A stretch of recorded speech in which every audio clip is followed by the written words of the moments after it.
బకాయి ఫీజుల బకాయి స్కాలర్షిప్లను వెంటనే స్కాలర్షిప్లను వెంటనే స్కాలర్షిప్లను వెంటనే పోస్టర్ పట్టుకుని ఉన్నాం కదా కార్యక్రమం పేరు ఇది మీరందరూ చదువుతున్నారు ఫీజుల బకాయి బీజేపీ లడాయి.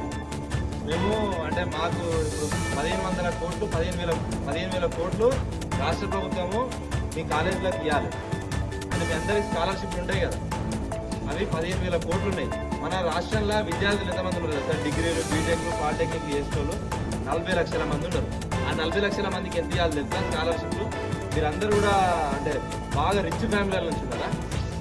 అందరం మిడిల్ క్లాస్ ఫ్యామిలీ కదా. స్కాలర్షిప్లు వస్తే మంచిదే రాకపోతే మంచిదే. మరి మన ముఖ్యమంత్రి ఏమో స్కాలర్షిప్లు అవసరం లేదు మా స్టూడెంట్లు అందరూ క్రిమినల్ అంటారు నేరస్తులు అంటారు. చూసిన వీళ్ళు చూస్తారుగా ఇంజనీరింగ్ అయిన వాళ్ళందరూ కూడా క్రిమినల్స్ అంటారు. ఇప్పుడు డిగ్రీలు చేసే వాళ్ళందరూ క్రిమినల్స్ అంట.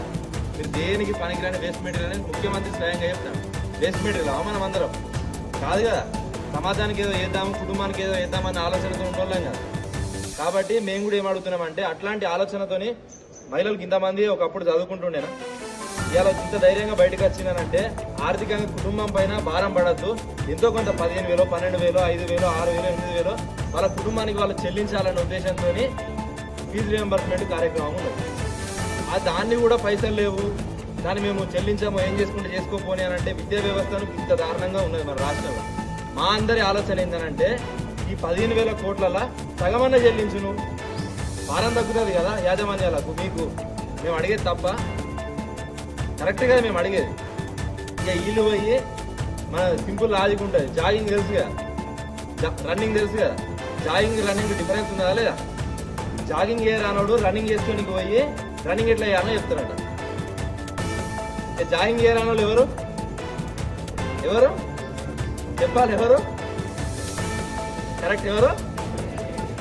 రన్నింగ్ వచ్చిన వాళ్ళు ఎవరు పైన? అది ఒకసారి చప్పట్లు ఉంటాయి. హుసేన్ బోల్ట్ ఏమో నరేంద్ర మోదీ. ఈయన జాగింగ్ చేసుడు రాదు. ఈయన పోయి స్టూడెంట్ ప్రొటెస్ట్ లో జంతీ ప్రొటెస్ట్ అనుకుంటే చేస్తా అంటాడు. హుసేన్ సాగర్లో పోయి బాంబులు వేస్తా అంటాడు. కాబట్టి ఇప్పటికైనా కానీ ఇక్కడ ఉన్న కాడ ఇంట్లో ఇల్లు చక్కగా దిద్దుకొని బయట పోయి ఉత్తర మాట్లాడుకుంటా ఆ లెక్కలు చేసుకోవాలని చెప్పేసి మేము తప్పు మాట్లాడుతున్నాం ఏమన్నా కాదు కదా. ఇంత ఎండలో మీకోసమే కదా ఇప్పుడు మేము ఈ కొట్లాట చేస్తున్నందుకు మా రగన్న మీద మా అశోక్ అన్న మీద రాజన్న మీద చక్రన్న మీద మా బింగన్న మీద స్వామన్న ఇంతమంది మీద కేసులు అవుతా అంటే మేము మా ఇంట్లో కోసం చేస్తున్నామా? కేవలం విద్యార్థుల కోసమే కదా. కాబట్టి మీ అందరికీ మేము కోరుతున్నామనంటే మీకు ఇచ్చిన ఫామ్స్ ఉన్నాయి చూసిండ్రా. మేము అడిగేది మా ఇంట్లో కోసం అడుగుతలేము. మా పిల్లలకు అంటే మా యువకులకు మా అక్కలకు మా చెల్లెలకు మా తమ్ములకు మా అన్నలకు అందరికీ కూడా ఫీజు రియంబర్స్మెంట్ కోసము తొందరగా చేయాలి వాళ్ళ కుటుంబం పైన భారం తగ్గించాలన్న ఉద్దేశంతో కొట్లాడుతున్న కార్యక్రమానికి మద్దతుగా మీ అందరూ కూడా మీ ఫోన్ నెంబరు మీ పేరు మీ ఇవన్నీ కూడా ఉంటాయి చూసిండ్రా. అట్లనే దాంతో పాటు ఫోన్లు తెచ్చుకుంటారు కదా దాంట్లో కూడా ఉంటుంది. ఈ నెంబర్కి ఒక మిస్ కాల్ ఇవ్వాలి. దాంట్లో నెంబర్ ఉన్నది కదా